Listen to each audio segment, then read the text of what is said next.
Vince brought me in the room. He said to me, Barry, you're going to work with Macho Man. I want you to steal his hat. I said, you really want me? And he says, yeah. And he goes, and you better run like hell. He was chasing me and he was gaining on me. Has this book been something you've wanted to do over the years? I just thought, it'd be really cool to read the book that's not just about Summerslam 92, but all the stuff that led up to it in the UK. But I think it was the book that needed to be written, really, because it was just such a huge craze here. And I wanted to do something that really celebrated pro wrestling, the magic of it, why we fell in love with it. I tell everybody I've had the greatest life out of anybody. I'm the luckiest guy in the world. I wrestled the best. I worked with Jake. Jake put the snake on me. I worked with The Undertaker. I worked with all the top guys. The King of the Road match. I was really excited about that gimmick because I thought it was going to go a long way. But King of the Road match was the kiss of death too, because we got fired after that one. Do you think when Demolition goes into the Hall of Fame, that Crush will go in as well?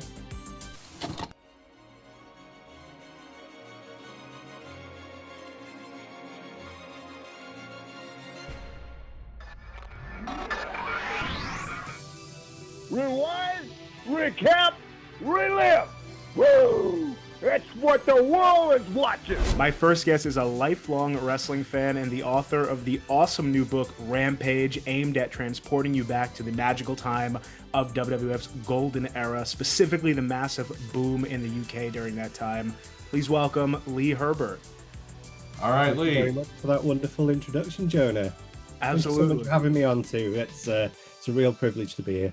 Yeah, no, thank you for being here. I mean, the book is great, and you were on with not only the man who wrote the foreword, but an absolute legend of that era. You've known him as many names over the years: Crusher Khrushchev, Demolition Smash, even Mr. Hole in One. Please welcome former three-time WWF Tag Team Champion Barry Darsow back to the show. Hey, great to be on. Thank you. What a good show. And Lee, the book is I really like it. I just can't, how you had all that knowledge to be able to put all this in a book. It's unbelievable. Oh, thank you so much. It's very, very kind of you to say. Appreciate it. Definitely coming from such a legend too. Yeah, I mean, it's awesome to have you guys both here too, because we get to see the expert, right, fan and you, Lee, your perspective going through it, and then what it was like being there, actually, Barry, from the wrestler's perspective. So, Lee, like I mentioned, this is highlighting really like 1989 to 1993, that golden era of wrestling. So, has this book been something you've wanted to do over the years? Um, no, it was kind of a spur of the moment thing, really. I can't remember what triggered it, but I'd read something or I'd listened to a podcast or something had kind of it's probably related to SummerSlam 92, to be honest, that triggered it. And um, I just thought, it'd be really cool to read the book that's not just about SummerSlam 92, but all the stuff that led up to it in the UK. So I actually went online and tried to buy the book because I assumed that someone had done it because to me it seemed like this obvious thing because it was such a big deal over here. And I couldn't find this book that I wanted to read. So I just had the idea to write the book that I wanted to read myself. So that's what it is really. It wasn't no, it wasn't a long-term plan. It was just kind of a spur of the moment and I went with it. And but I think it was the book that needed to be written really because it was just such a huge craze here. And I don't think people in the States, I mean, obviously everyone knows about SummerSlam 92, but I don't think people in the States fully comprehend what it was like over here in 91, 92. It was just, yeah, it was on another level. Yeah, I mean, I could speak like being a fan. I mean, I didn't grow up during that era here in the States, but I didn't know half the stuff that you were referencing, like access to the product, to the video games that were taken over, like pop culture wise. I Mm. do love that you kept it positive, though. You looked back at like with a very positive lens at these years. How important was that for you to keep things positive with this book? Um, I'm glad that comes across, and thank you for saying that. It's really important to me because I think a lot of things that are said about wrestling and documentaries and some books, they do tend to focus on kind of the negative stuff that goes on. And there's a lot of good that comes from wrestling, and that's something I really wanted to get across in the book because, I'm 41 years old now, and I still have memories of being a kid through this thing. And there's so many people out there. I mean, if you go in like the Hasbro toy collector groups now, there are adults with kids of their own, and they're all still collecting this stuff because it just takes them back to this amazing time. And stuff like that doesn't get talked about enough. People want to talk about scandals that went on and all this kind of Right. stuff. So I just really I wanted to do something that really celebrated pro wrestling, the magic of it, why we fell in love with it, and then so yeah, I'm glad that came across, Jonah. Thank you. It did. No, it's a very fun read. Barry, when do you first hear about the project of Rampage, the book? When did I? Yeah, when did you first hear that Lee was writing Rampage? Oh, Was it after when you were asked to write the forward? well, yeah, it was about that time, yeah. And I heard a little bit before it from Ben, Hmm. and he mentioned that Lee was writing a book, and so I was just really interested in it because when you're a wrestler, and I was over there all the time, in Germany, Italy, London, Manchester, all those different places. When you're wrestling, you kind of just you have tunnel vision. You're only thinking about your match, yourself. You don't think about all the other stuff that goes on. So when I finally got the book and read it, I just thought there's so much stuff that I missed. So as a professional wrestler getting the book, I mean, it's incredible because there's things in here that I never even knew that happened, that was going on, and it just kind of brought me back to at that time. That's 30 years ago. Yeah. So that's what made it so fun for me to read. You spoke a ton about just how generous and like kind the UK fans were outside of the ring, but still keeping like the believability when you're actually in the ring, in there. Do you remember the first time that you heard you were going to the UK to wrestle, Barry? I really I can't remember exactly when it was, but I was very excited because I've been to other countries and everything, and I've never been in London so the first time going there, I was so excited because I had so many friends from over there, Yeah. and it meant a lot to me, and for me being a wrestler, I have so many friends, and I got Canadian friends, I got friends from Scotland, from Ireland, and from England. And it's great to learn about their cultures and everything. So it was really exciting for me to go over there. Do you remember any other guys that were like really excited to go over there, other than yourself? Any of the other wrestlers? Well, all of them were because it was a whole new territory. We're here in the United States. You work in the small towns, and then you go to Madison Square Gardens, and you go here and there, and to be able to go to another country and have the fans so excited to see you, it was incredible. I mean, it just they make you feel good. Even when you're a bad guy and they're booing you and hating you, you did your job, and Yeah. the fans are with it. So you love them. Well, Lee, you said a lot that it would have been unheard of for your parents to take you to a wrestling event when you were a kid like that. So when is the first wrestling event that you're able to go to? So the first wrestling event I went to, it was actually the same month SummerSlam '92 was happening. Okay. But I was in a place in Wales watching Big Daddy. Don't know if you remember Big Daddy, Barry, Yeah. Oh yeah. famous, Oh yeah. legendary British wrestler. So I was with about 200 people in a marquee. I don't know if you have marquees in the States, kind of like a big like tarp, I Okay. suppose you'd call it. Watching Big Daddy. So while yeah, other kids were at Wembley, I was watching really old school British wrestling because yeah, kind of I grew up in quite a rural area and my parents were not city people, they were real country people and the thought of driving down the motorways, I think you call them the highways, um, that would have been yeah, just out of the question. They would have been terrified. So yeah, I was stuck with kind of the old territory wrestling, if you like, from the UK. Yeah, it wasn't until years later when I was an adult that I got to see WWE when it was then live.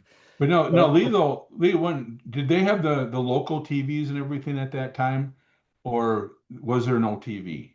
for British wrestling, Yeah, for the British no, wrestling. that was gone in 1988.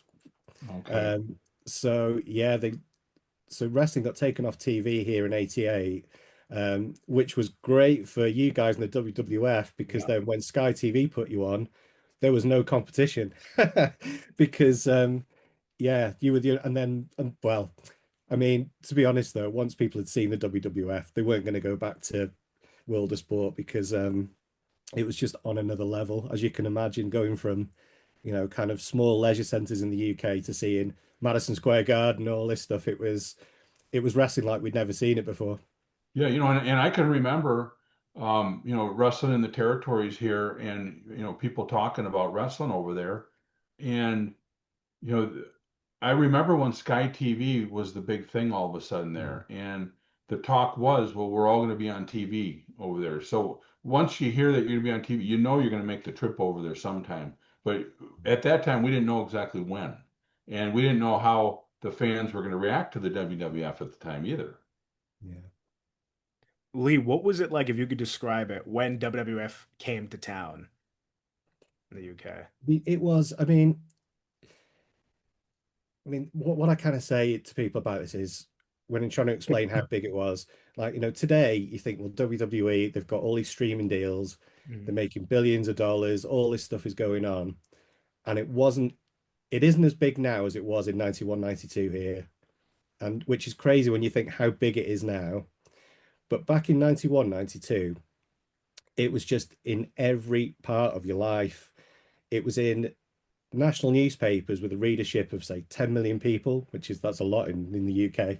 Yeah. And you'd have articles about the World Wrestling Federation in there. You'd have a full page or a two-page thing on the British Bulldog or Bret Hart or whatever it was. So millions of people are seeing this stuff every day. You walk into, we had a shop called WH Smith, which was, they kind of sold books and things like that, but they'd have WWF stationery in there. So school pencil cases, they'd have videotapes. You went in Woolworths, which was our big sort of toy shop. They'd have all the action figures and all the other stuff. Um, it was just sort of everywhere you turned, there was World Wrestling Federation. It was just absolutely everywhere in the culture. And then in 92, something really crazy happened. Because if you think 1988, they took British wrestling off TV because the guy that was in charge decided, oh, wrestling, that's not the kind of people we want watching our channel. We're getting rid of it all. So fast forward to 1992, and even though WWF was only on Sky, which was a subscription satellite service, on our version of network television, you'd have all the superstars popping up on just our normal TV shows.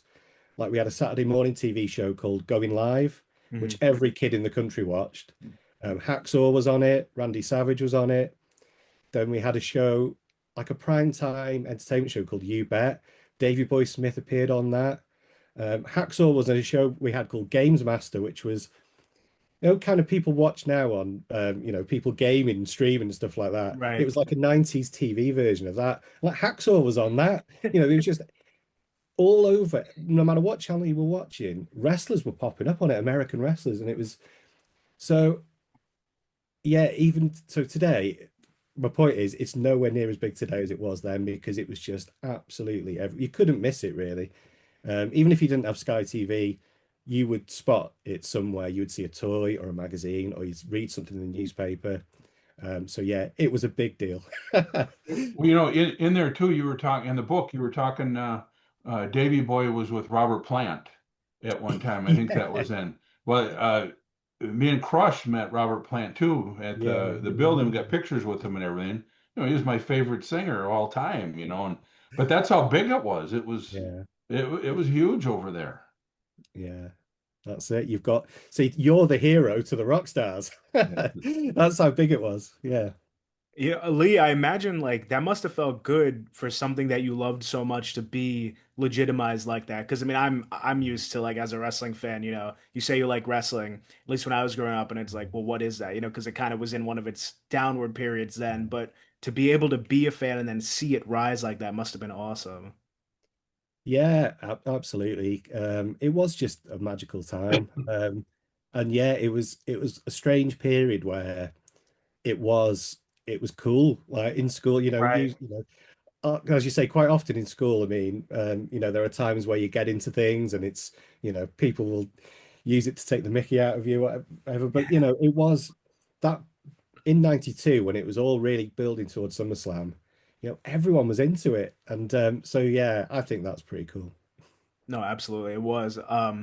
Barry, I'd love to get into SummerSlam at Wembley. When is the first time that you hear that it's going to Wembley Stadium, you and everybody? Well, I think it must have been probably about 6 months before Wembley was. We were here in the stir that, the matches were going to be there. Yeah. And, I was never around the office or anything. I always did my own thing. So I didn't get the lowdowns of, the backstories or anything. But when I found out we were going, I was just hoping I was going to be on the tour. But what was so bad about it is all of us guys, we flew in and we had no time to enjoy anything, around town or anything. And then the matches happened, and it's just this huge giant crowd of these people going crazy. And we had to leave early the next morning. We had a flight like at 6 in the morning, so there was no sleep. So we never really got to enjoy the experience of being there at Wembley Stadium. But wrestling in that place was so incredible. We would like when Crush had me up in a press slam and slammed me, and when I hit the mat, you could hear the people, 10, 15, 20 rows back just screaming. And then you'd stay there, and all of a sudden 50 rows back and 100 rows back, and pretty soon, it seemed like it took a minute before the whole crowd would make the Yeah. noise because it was such a big place, you know. And I couldn't imagine the main event, what they were going through, because you kind of have to slow everything down so the fans could keep up with you. Otherwise, the echoes would screw up the people. Yeah. But I mean, the people, it was just incredible. That's amazing. I mean, any videos I see from it, like I feel like the atmosphere made any match seem like it was the best match ever, just at Wembley. Lee, do you remember hearing the news that it was coming? I don't remember here. I think the first time I knew about it was when on the news segment on Superstars. Mean Gene did a news segment, and there was a few of the guys were at Wembley for a bit of a press conference. Warrior was there with Bulldog, and I think Hacksaw was the other one actually. Um, but yeah, I think that was the first time I'd heard about it when Mean Gene did the thing on Superstars, and then Sean Mooney, because we used to get Sean Mooney doing our news updates over here. So there was, I remember, seem to remember there was a Sean Mooney one or two about it as well. Because I remember him saying that all the tickets had sold out within a day or whatever it was at the time, which wasn't exactly true. There were still some tickets left, but Oh, it's the no. wrestling business. You've got to exaggerate a bit. So what was the advertising like around town? I never even got to see any of that. Yeah, I mean, to be honest, I don't think they really did a huge amount of advertising just because it sold out so quickly. It was I can't really remember saying other than what I'd seen on Superstars. I don't really remember much else in the way of advertising. There was an advert on Sky as well, but that was more for their coverage of it. Um, but yeah, it was one of those things. I don't think it really needed a lot of advertising. They did the press conference, they launched it, and it just sold out. So it was probably minimal advertising spends on that one, to be honest. But that was the same on all the Rampage tours as well. There was Mm. an edition of the Wrestling Observer where, when I was doing my research, I found, and Dave Meltzer had written, tickets are going on sale for the next UK tour in '91 on this date, but by the time you read this, it's probably sold out. And that was true. By the time that edition had gone out, it had already sold out because it was just Wow. the demand was just crazy for it. And that was old fashioned buying tickets as well. You had to wait on the phone and be sat on hold for 2 hours or whatever to get through in those days. So yeah, pretty incredible. Barry, do you have any memories from that match with Crush at Wembley? Oh, great. Brian and I were really good friends. I mean, when he first came in and became, Crush of the Demolition, I didn't know him. I met him one time at a TV show or something, and we hit it off right away. And Bill and I and Brian were all really good friends. We traveled together. We did everything together. So when the demolition broke up and I became the Repo Man and he was Crush, we still hung around and were friends all the time. So when I found out that I was wrestling him at Wembley, I was so excited because one of the greatest things is when you're with your friends all the time and all of a sudden you can have a match with them. And he would do anything I wanted him to do. I would do anything he wanted me to do. It was just a really good relationship. And when they wanted him to get over on me, and that was really my job. I wasn't a top guy anymore. I was a middle to, you know, between the middle and the top guy, just getting people over, the top guys. So I knew what my job was. So it was very easy, when I went to Crush, he was such a professional. He said to me, Barry, what do you want to do tonight? I'll do whatever you want. So then I set up the match and everything, but it was to get him over Mm. because I knew my career as a already wrestled a lot of the top guys and put all them over already. So my career was kind of going down, down, down, and I was getting ready to change to be a baby face. So it didn't matter how many times I got beat or whatever, just need to have a good match. So he was so thankful that, it was going to be that easy for him in a huge, giant building with all those people. You weren't nervous at all. We had fun. We were actually in the ring, and I was joking around with him at different times. Yeah, in the dressing room before that, I told him, I said, Brian, you gotta slam me. You gotta show everybody how strong you are. And he goes, oh, I don't know if I want to do that, because if you screw up at Wembley Stadium, it's like, Yeah. what do you do now? And I said, it'll be a piece of cake for you. And I was about 300 pounds probably at that time, 290, 300. And I said, okay, it's time for the press slam. So I go in there and he press slams me. And I looked down at him and I said, you see how easy that was? Because the people were so loud, we could talk just like this and nobody even knew what we were talking about. So I said, God, look how easy that was. And then he kind of started laughing and then he had to slam me because then he couldn't hold me up anymore. But I mean, that's how fun it was. It was my whole wrestling career was like that. Yeah. I enjoyed being in the ring. There was no pressure, and I always had I wasn't nervous, but it was like before a football game, you're anxious to get out there and perform. That was kind of how it was. But Wembley, it was so easy. There was no pressure, no nothing, and the fans were with it. That's amazing that you two are talking to each other in there. I can't imagine what's going through your head as you're up in the press slam, even though it's just for a few, brief moments, like being able to kind of see and take in the atmosphere of everything going Well, on there. I was like a little kid in his hands. I'm Yeah. not kidding. That's how strong he is. I mean, his hands, are this big. So when he grabs your leg and your throat, it's all the way. I mean, it's just, you know, I Yeah. wish he was alive today. I mean, he was just a really, really good guy. I know Hall of Fame is something that's brought up a lot to you and Axe, whether it be, WWE Hall of Fame, other Hall of Fames. You just went into the Wrestling Life Hall of Fame. And that Yeah. was pretty cool. Do you think when Demolition goes into the Hall of Fame, that Crush will go in as well? Or some? I hope so because if they ask us, that's going to be the first thing is Crush going to be in it.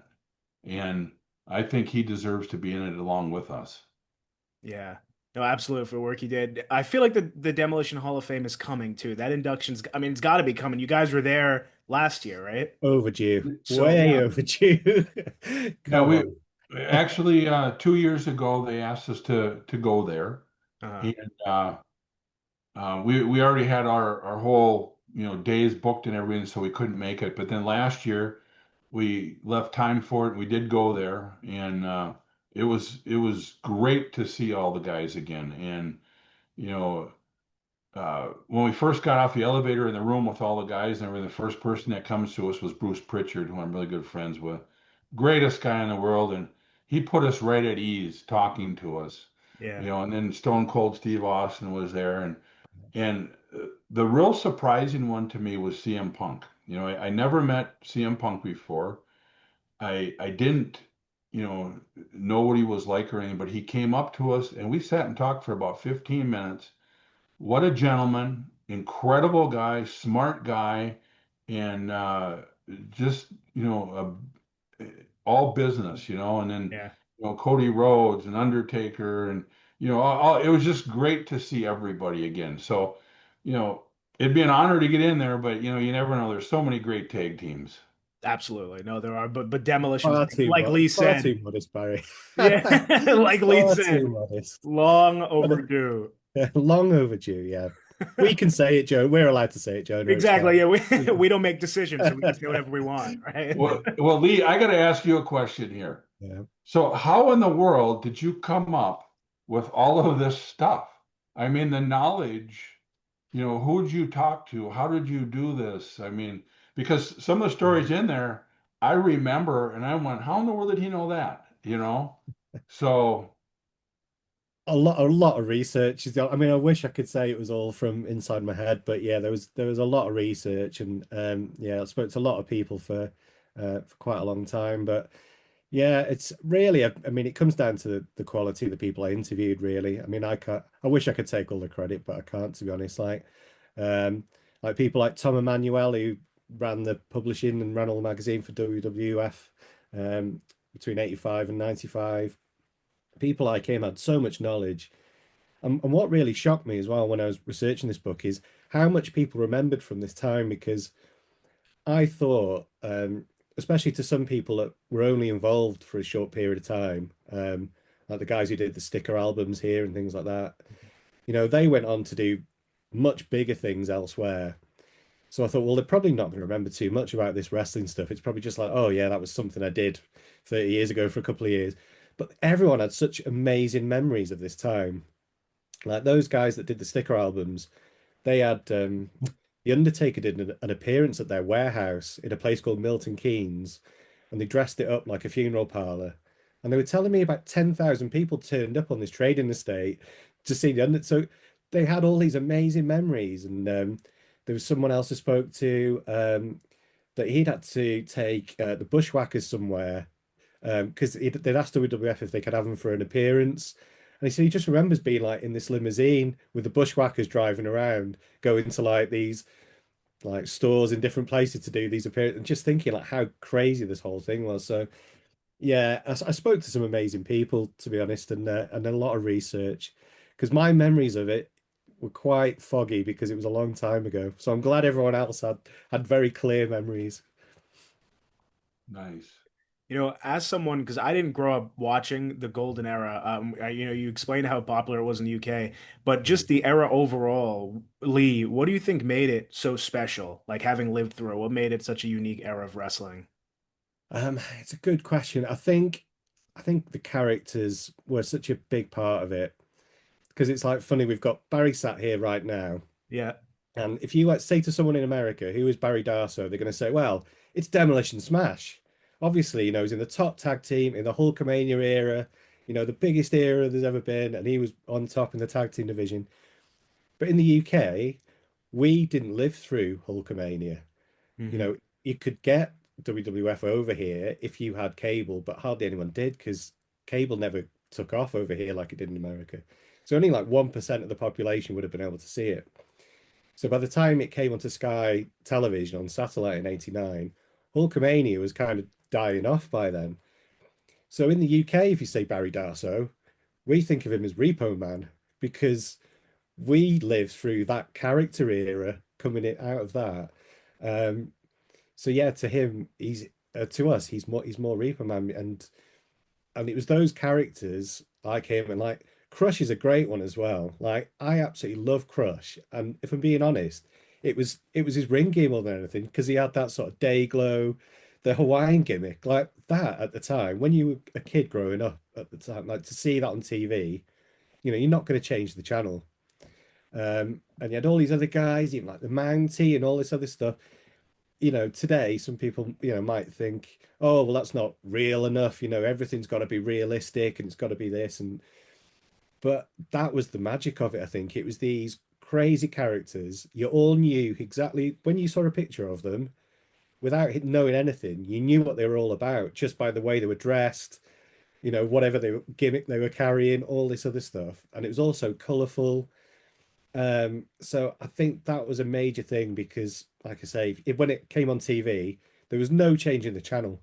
Right. If Rick Martel walked out with his big spray thing or whatever it was, everyone had a gimmick, didn't they? Yeah. There was no, today you can flick it on, and I don't want to bash the modern stuff because they're amazing in different ways, but so many matches it'll just be guy in black trunks against guy in black trunks, and there's just so much of that. Whereas in this era, no, everyone stood out, and it didn't matter where they were on the card. They all had a little bit of something in the show, and it was So yeah, I get very passionate about it, as you can tell. I love that. I love that. But I think you do a really good job, like in the book of you don't bash the current stuff, but you do point out the differences and like Mm, there is just a clear difference of the stuff that you're talking about. Like you nailed it. You wouldn't change the channel. Like the stuff now is great, very athletic, but I just think back then it was so wonderfully theatrical and like I think you yeah. called it camp too, which I think was a great way to put it. Oh yeah, it was like really camp and over the Yeah. top, and if you go back and watch like an old episode of Superstars, 45 minutes or whatever it was, and you're gonna get 6 matches, you're gonna get 9 promos, a couple of vignettes. It was just bam, bam, bam, bam all the time. And when you're 8, 9, 10 years old, it's just the greatest thing you've ever seen. Yeah. Whereas, today you might get a 20-minute promo and you might get an 18-minute match and then another 15-minute promo. And it's just, and like I said, they do some amazing stuff. I thought the Mania when Cody won the belt finally, I thought that was one of the best things I've ever seen in wrestling. I actually got quite emotional watching that. But yeah, a lot of the time I just think, yeah, it's missing that bit of magic, that bit of color, and just that bit of silliness, and kind of having that, like IRS, like when you looked at his ring, like a guy that dressed in like he was wrestling in braces and stuff, like it's Yeah. just everyone had a little bit of something that would make them stand out. One of the most disappointing things right now that I've seen is I was a big Undertaker fan. I mean, when he first got there, I was there. Me and Brian hung around with him a lot back then. And then he became the Undertaker, and the look, everything he had was just the most unbelievable thing. And then I didn't watch wrestling for a long time, and all of a sudden I seen the Undertaker. He wasn't the Undertaker anymore. Mm. He wasn't dressed up like that. I thought the Undertaker was going to be the Undertaker forever. Even if you just saw him on the street, you'd think he's still the Undertaker. Yeah, So that's where this nowadays, it's like me being on here without face paint, but it Right. doesn't matter about me. The Undertaker was the Undertaker. yeah, Yeah. That's what's hard for me. And like Mankind, uh, Cactus Jack. I mean, unbelievable gimmicks, and yeah, that's the hardest thing for me. Now they don't have that stuff. I yeah. know. As someone who started watching in like 2006, that's when I was started watching wrestling. Undertaker was the only character then that I didn't know like what happened to him once the show stopped. And I didn't know until the show started next week again. You didn't Yeah. hear that he was at an autograph signing here. You didn't hear that he was on a talk show there. Like it was very much like once he left, that was the last time you saw him until he was back from the dead to do something else. And I loved that. And I remember when that kind of like started fading away. I think when Undertaker got on Instagram, that was when the mystique was probably Yeah. gone. So Jonah, no, where do you live? I'm in New York. Okay, so yeah, you were right in the thick of things there. Yeah. Yeah, definitely. I mean, there was and I like I mentioned earlier too, when I started watching it, I think it was more of a down period. It certainly wasn't like Attitude Era or Golden Era. Um and You now picked a bad time. yeah, I picked up that time. But I mean, it still gripped me, and it's funny. Undertaker was the one that gripped me. I remember when just going to Yeah. the channels, because how could you change it when you're looking at something like him?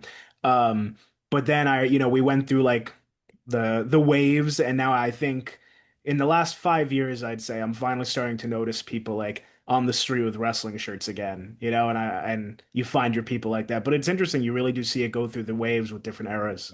Yeah. Yeah.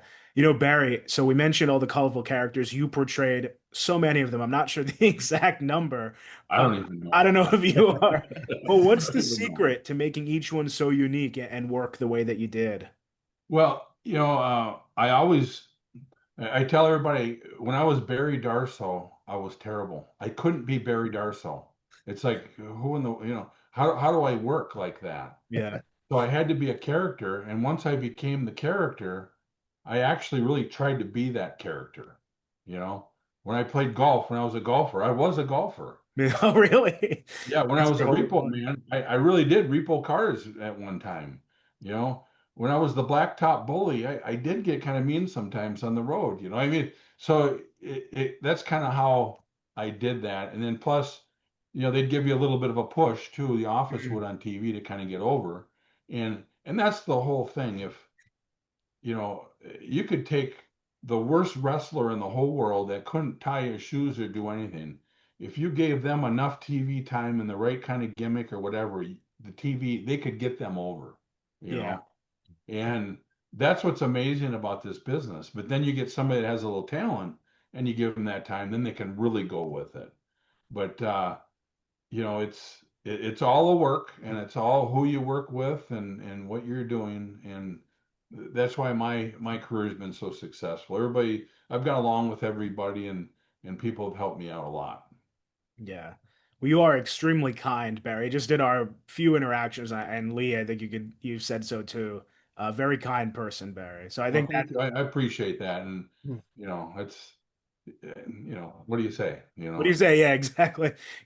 On top of all these large and live characters, Lee, one of your favorites that you bring up in the book a few times is Giant Gonzalez, and I won't spoil it for the readers on if you got closure on him or not. They got to read the book for that. But Barry, I'd Yeah. love to hear if you have any memories with Giant Gonzalez, someone literally larger than life like that. Well, I never really knew Giant Gonzalez. Okay. I met him He one wasn't time. around very long in He the wasn't. No. WWF, And then, really. what's Yeah. that?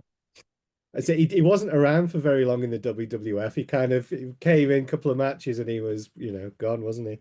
Yeah, I met him one time, and it might have even been in WCW or something. I seen Yeah. him go by or something, but I didn't really know him. No, yeah, and I feel like you don't hear many stories about him, which is why I'm always wondering. He is one of those just like he's in your memory if you watched it back then, but you don't really hear about him like you hear about some other names. Yeah. Yeah. Yeah. Lee, Bit of a what cult hero. would you Yeah. say? It's a bit of a cult hero, isn't He he? is Like I said, he was never really the around for very long, but he was just, in a couple of crazy angles and matches, and that was kind of it. But yeah. but a cult hero is a great way to put it. Yeah. Did he get over it all in England? Were the people with Good him? question. I mean, bless him. I don't think he really got over anyway. I think it's just WrestleMania 9 was really big over here. I know it was kind of one that a lot of people um, kind of point out as being a terrible WrestleMania, but um, because it was so big with kids over here at the time, a lot of kids really, really loved that show. So Gonzalez is really well remembered over here just because he did the whole chloroform thing with the Undertaker, and it was absolutely ridiculous. But kids in this country, every kid remembers it because of that whole angle with the chloroform. But that's pretty much it. But I Well, and then wouldn't that say he out, really got over, bless him. Like, yeah, and it's then that outfit he had, just I thought they could have yeah, did some that's different things than that. it's the outfit. Yeah, definitely. I love that. I think it's a debatable point. I loved the outfit when I was a kid. I Yeah, remember getting like the Giant Gonzalez action figure and being like, this is the weirdest thing I've ever seen. I'm gonna use it all the time. so strange. So no, really. What do you think it was that made you gravitate towards the Ultimate Warrior Lee as your favorite wrestler? Um, well, he wasn't my favorite. He was the one that kind of got me interested. Okay. So yeah, my he was my initial one that grabbed me. That is definitely true.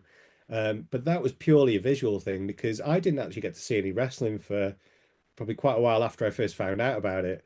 I would have seen magazines, had toys and stuff before I'd actually watched it because we didn't have Sky Television. It wasn't until I got someone recording it for me and I was being given the tapes. So I think with Warrior, it was just pretty much I've seen this guy on like merch and stuff like that, and just thought whatever this is, like that's my new thing because that looks pretty cool. So it was just purely the look with Warrior. But then once I became a fan, I was definitely Team Brett. Then Yeah. after that, Brett was my guy.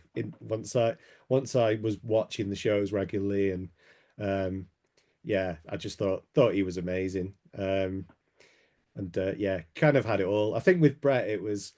I think when you were a kid, you really liked him because he looked like a rock star. He'd have the leather jacket and the wet hair. He had the shades. It was so he just looked like a cool guy. And when the entrance music played, it all worked. But I think then when you grew up and you get to my old age and you watch his stuff back, and then you appreciate him in a totally different way and realize just how good he was and how good he made other people look as well. And like that bump he used to take into the turnbuckle with his, you watch some of those chest bumps he takes on the turnbuckle now, and you think that actually looks really painful. But he was just great.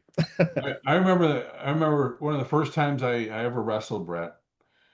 I'm believe it or not, I'm pretty loose in the ring. I don't hurt people or anything, at least that I know of, anyways. Every once in a while, I got a shot back though, and I thought, oh, maybe I must have hurt him or something. But anyways, Brett, I took and I was throwing him in the corner, and I wasn't even hanging on to him, and I threw him in the corner, and he ran and hit that turnbuckle so hard, I was kind of like, wow, I'm like the strongest guy in the world, you know. But that's how good Brett was. Yeah. He was so much fun to be in the ring with. You know, I've had a great life. I tell everybody I've had the greatest life out of anybody. I'm the luckiest guy in the world. I wrestled the best. Yeah. No, you really did. Last time you were on, we heard about the creation of Repo Man, but we didn't get much into the work you did with Macho Man, which goes right on that list of you really getting to work with the best. How does that all come about, Barry, you working with Macho Man as Repo Man? You know, I don't know how, like I said, I never was in the office or anything, but I'm sure Randy, I was good friends with Randy. I'm sure Randy went to Vince or somebody and said, hey, why don't you put me with the Repo Man kind of a deal, you know? Yeah. Because my job there was to get those guys over. And when I became the Repo Man with Vince, I told him, I says, I'm not going to be the main event guy, but I want to work with the guys that are the main event. And I want to, if they've gotten beat or whatever, put me with them, then they could beat me and get over again. And that's kind of what it was. So then Vince brought me in the room and he said to me, he goes, Barry, you're going to work with Macho Man. He says, I know you're going to have a good match and everything. I want you to steal his hat. And I said, Vince, I don't really want to steal his hat because, it was a big stink about his hat. He didn't want anybody to touch his hat, nobody. And Vince was laughing, it was kind of a rib. And I said, you really want me? And he says, yeah. And he goes, and you better run like hell, you know? So I knew it was going to be a shoot. It was the real deal. I stole his hat and I took off running and he was chasing me and he was gaining on me too. I mean, he was, but that was a real deal. So those little angles are what make it. I mean, because that just the look on his face, if you ever go back and look at it, he was pissed, you know. So, but Yeah. that was a lot of fun being with Randy, and I took his finish, and Yeah. you know, I worked with Jake. Jake put the snake on me. I worked with the Undertaker. I mean, I worked with all the top guys, Duggan, Yep. DiBiase, everybody. Yeah. You absolutely did. And to kick off the era of Monday Night Raw too, with that Macho Man Repo Man feud was awesome. Like that's synonymous to me when I go back and watch Monday Night Raw. You're going to see Repo Man and Macho Man. Yeah. Well, thank you. I appreciate it. It was fun. Yeah, no, it was awesome. This is leaving the golden era a bit, but I didn't get a chance to ask you last time. When you go to WCW, whose idea is it for you to have the King of the Road match with But Dustin in the back of a moving truck? I mean, insane idea. that was Mike Graham came up with that, and we actually were going to do a series of those. So after I wrestled Dustin, then I was going to have another match, and I was hoping it was going to be with Steamboat, and then I was going to do a different angles. So I was really excited about that gimmick because I thought it was going to go a long ways. But then the King of the Road match was the kiss of death too, because we got fired after that one It's crazy. For what? Just how crazy it was? for blood, and we weren't supposed to have any blood in that truck, and it was we were told to get it, and we got it, and Mike Graham, Dustin, and myself, we all got fired. Wow, that's Yeah. Wow. that's even crazier for the idea. Lee, did you ever see that match? No, I need to go and look that up then, because yeah, that sounds interesting now. If it's a match that got you fired, it sounds like a must watch. Yeah, and they cut out a lot of stuff too in that match, but it was really a fun match. It was something different that I can say I'm the only one that's ever had that match. Yeah, absolutely. I was gonna say, has it ever happened since? I guess not. Back of a moving car. Well, yeah, we had a helicopter right next to us. We had trucks with TV cameras. I mean, the police escort around the city. I mean, it was awesome. Yeah, no, it was so cool to just hear about that. You eventually make your way back to WCW though, because you have a match with Goldberg for the streak, right? Yeah, yeah. Any Yeah. memories of falling victim to Goldberg's undefeated streak? Well, Eric called me in the office and he told me I was going to be with Goldberg. He says, I want you to have the longest match that Goldberg has ever had. And I said, well, how long is that going to be? Because every match was about 30 seconds. Right. And he says, I want you to go between 3 and 5 minutes. I went, oh. So, and then he told me, he says, and help him, teach him to, how to work a little bit in that 5 minutes. So that's kind of what I did with him. So it was, and Bill Goldberg, I love Bill. He got along with him great, good guy. I've seen him a few times, and he always comes up, Barry, hugs me, but we had the match, and he actually did really well for that time. So it was a pleasure getting beat by the top guy. As you were very good at, like you were just saying, yeah, helping get them over. Yeah. So Um, Lee, you talked about, you highlighted like the access to the product a lot in the book, and I know it's a bit of a different time period, but was it the same with WCW in terms of like accessing the product? Was it tough? Oh yeah, that's a whole other story. So WCW, so the channel that British Wrestling used to be on, ITV, they got some WCW rights in, not entirely sure on this, it might have been 91. But when they first got it, they'd play it like in the middle of the night. No idea why, because it was taped. It wasn't, they weren't showing anything live, but it's kind of buried in the schedule. And then when the WWF craze had really taken off, they started showing it on Saturday afternoons. It was worldwide, WCW worldwide, but it was a really edited version. It was really like it was really badly done. It was like really short show on a Saturday afternoon, and they just didn't really make enough of a deal of it, really. So it was a bit of a missed opportunity, really. I just think again, it was like I say, it was on our version of kind of network TV, and they just thought, I don't know, they just thought wrestling was a bit silly, and they didn't really want to give it a push, if you like. But then later on, WCW could get it on satellite television years later on some of the other channels, and then it appeared on another channel we had called Channel 5, but that was years later. That was kind of when WCW was heading towards the end. Hmm. But yeah, it wasn't as easy to access here, and it's a shame, really. It could have been really big, especially when they got Davy Boy, and all these other things going on. But they just never got the right TV exposure. And then when they toured here, they didn't do enough to promote it. Some of the tours were a bit of a disaster that they did. There was one, I think it was called the Raw Power Tour, that everyone talks about, that was just like an absolute disaster. Because I think they just thought, oh, everyone's so into wrestling, we'll just sell everywhere out. But Yeah. not everyone was just into wrestling; they were into the World Wrestling Federation. Right. So yeah, WCW. There are a lot of fans over it, and a lot of people have watched it in various ways, but I wasn't, just because it wasn't that easy to access. So yeah, it's a good point, and it was a big missed opportunity them not doing more over here for sure. No, absolutely. I mean, so I'm assuming Monday Night Wars, you weren't even bothering. You were just trying to get Raw any way you could, right? Yeah, well, Raw was easy to watch at that point. Although we didn't get Raw in '93, we didn't get it till '95. We were 2 years later getting it. Um, so we could only see highlights on Mania, WWF Mania. That was a show we had on, but we couldn't watch entire episodes of Raw for 2 years. Um, but yeah, Monday Night Wars we could watch everything, and actually Nitro by that point you could get on satellite TV on another channel, but that was shown at the same time as Raw, and there was no chance. I think sometimes there was a bit of an overlap, and I'd watch a bit, but I was WWF all the way, Stone Cold. I was just obsessed with all that.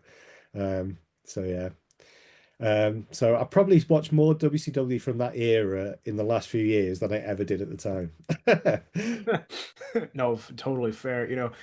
Barry, I have a question for you. It'll be fun for Lee and I as fans to watch you build this. Have you ever been asked to build a tag team Mount Rushmore of every tag team that has existed in your mind? no, no, I've never been asked that. It's a lot of pressure, and I don't mean to put you on the spot. It doesn't just have to be four, and you could obviously put yourselves on it. But if you had to build one, who would be your top few tag teams you'd put on there? Well, of course it would be Axe and Smash. You gotta have yourself on there. But I would think the Road Warriors. I would think the Hart Foundation. I would think the British Bulldogs. Um, I would probably say Andre the Giant and Haku. Good choice. Yeah. Um, the Dudleys. I love the Dudleys. Um, who else would be a? Oh, there's so many of them. Gosh Yeah. dang it. You just start naming all the tag teams. The Yeah. powers of pain, I mean, it just, yeah, it'd be terrible to not mention everybody because in our era, we were so lucky to be able to wrestle the best guys, you Yeah. know, the Killer Bees, Strike Force, Rouge. I mean, it just goes on and on. It goes on. I do love the inclusion of Haku and Andre the Giant, though. That's Yeah. Yeah, that one doesn't get a mention very often. So yeah, that was a good one. And a great one that we had so much fun working with was Akeem and the Big Boss Man. Mm. I mean, it was so much fun working with those guys, and they were huge, and we would laugh in the ring with each other and just have fun, because you didn't have to do a whole lot with them, but whatever they did, the people went crazy, you know. yeah. No, absolutely. I mean, you guys, what do you think it is that makes a good tag team? If you had Well, to it's do something. yeah, and that's a great question because you can't always have a great match, and it all depends upon, you know, the two teams if they can mesh with each other. It's like when we wrestled the Road Warriors, I didn't think we had good matches at all. It was really hard. It was like pulling teeth. And it wasn't because they were hard to work with or we were hard to work with them. It was just that we just didn't fit together, you know? We're like Andre and Haku fit, or the Rockers, you could get so much heat on those guys, and as soon as you let them make a comeback on you, you get two big guys that fly, it made the match. It just, it, it just, yeah, you got to be able to work with each other, and that's the biggest thing, and with no egos. Yeah. No, absolutely. And Lee, that was the one thing that Bill and I we'd never had an ego. We just wanted to have the best match we can have with everybody. And I thought that kind of really set us apart from a lot of people. yeah. No, I've heard you say that before, definitely. I feel like Demolition rose above because of the good attitudes of you two. Yeah. And I think that's probably why we had the belts for so long, in three different times. Yeah. Lee, as a fan, any thoughts on a tag team Mount Rushmore from your perspective? Oh, I think a lot of the good ones have been covered there. I mean, I'm really biased. So obviously, I'm going to pick the British Bulldogs. Um, but I have watched a lot of their old stuff back, and yeah, they're incredible. It was just such a shame that kind of Dynamite had all his injuries, just as Hulkamania was kicking off. Really, that whole era, he was kind of broken down really by the time he got to WWF, and it was so it's a shame that they didn't get longer at their peak really. But Heart Foundation, amazing. Demolition, obviously. Trying to think, was anyone else I'm missing? See, I do kind of like Million Dollar Man and IRS just because that was my era too. The Money Inc. team. I absolutely hated them as a kid, but then that just means they were doing their job, doesn't it? Right. If I couldn't stand them, then it means they were really good heels. So I'd say that's one that hasn't been mentioned. But yeah, Road Warriors, of course. In the UK, we only really knew them as Legion of Doom. We didn't really know what Road Warriors were in the UK at that point. But yeah, with them, it was just the look, really. The spikes and everything. I mean, you mentioned the crowd at SummerSlam '92. How many kids in the audience are wearing the spikes. But That yeah, I think entrance is incredible. That Road Warrior entrance, SummerSlam '92 on the bikes. Oh my God. yeah, it's an interesting story, that one. Yeah, because Martin Goldsmith was talking to me about that, saying he had to get permission from the local council because you can't just drive motorbikes into Wembley Stadium. Well, you couldn't then anyway. Um, so yeah, I had to get some special permission for that and the hearse as well. Um, but yeah, in terms of tag teams, I think for me the important thing with the tag team is they've got to have some actual tag team moves. To me, it's not a real tag team unless you've got a couple of double team kind of signature moves that you do. If it's otherwise it's just two guys that are wrestling together. Like you've got to do a few of those, whether it be um, anything, putting one guy on your knee for the other guy to drop an elbow on him, or just it doesn't have to be anything major, but there's got to be a bit of that working together on certain things, I think, to Mhm. make a good tag team. But yeah, I think Barry pretty much covered all the great ones there, and of course Demolition. they often get named as the the number one when they do these polls and things. And I think if you're the top tag team in the Hulkamania era, then you've got something pretty special to be in that spot at that time. So well deserved and well overdue in the Hall of Fame. I'm going to say it again. Yeah, I appreciate that. I got a good quick story. So we're going to start working an angle with the Bulldogs, and Dynamite just had back surgery, and I didn't see him or anything for a long time. And all of a sudden, he came in the dressing room, and he's all hunched over, and he lost all this weight. It was just this, it looked like a skinny little kid now. And we're having this match with him, and I didn't even want to do anything. I thought I'm going to break him in half. And Bill and I both were like, "What are we going to do with him?" And so we meet with him, and we're kind of going over the match, and he's talking like he never even had back surgery or anything. It's like, yeah, just slam me, do whatever you want, suplex me, I don't care. Yeah. But we knew better. And I asked Davy Boy, I said, Davy Boy, what's the deal here? He says, just take it easy on him, Yeah. you know, let him sell his back, do something to him to hurt his back, and then beat on his back, because you're really not going to hurt him if you're going to do that. And we end up having unbelievable matches with him because he was that big of a star. I mean, he was incredible. And we had great matches, and he couldn't hardly even walk. I mean, it was unbelievable. Yeah. Yeah, I think I mean, I think that sums it up there. He's probably his own worst enemy at times, not wanting to say no, don't slam me, just wanted to always put on that amazing match. And that's what cost him in the end, really. Just that putting himself at risk too often and taking too many crazy bumps. Like some of those bumps he used to take over the top, and he'd hit the barrier, and just like, yeah, it's when you look back now, you think, but he just wanted to put on. He wanted to be the best match, didn't he? I think that was it with him. He just injury or not, but yeah, it's sad that he had so many injuries, and the Bulldogs didn't get a better run or even a second run. Of that 91-92 time. Obviously, Dave, he had his solo thing at SummerSlam, but reuniting the Bulldogs at some point, all that kind of stuff could have been great, but yeah, it was never going to happen by that time, unfortunately. Yeah, I mean, but that is a great story, Barry. To finish us off, I want to thank you guys both so much for your time for coming on, and this was awesome to you both on here side by side. Lee, can you tell everyone where to grab Rampage if they haven't already? Yeah, so it's on Amazon now in paperback and ebook, or you can pick it up as well at the Great British Bookshop. Easy for me to say.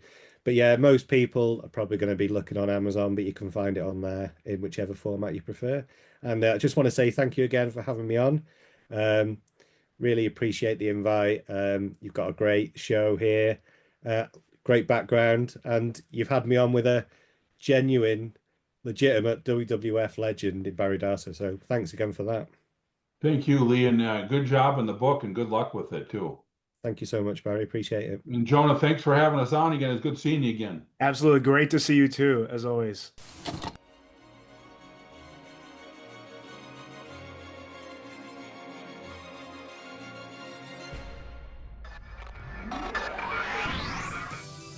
Rewind, recap, relive.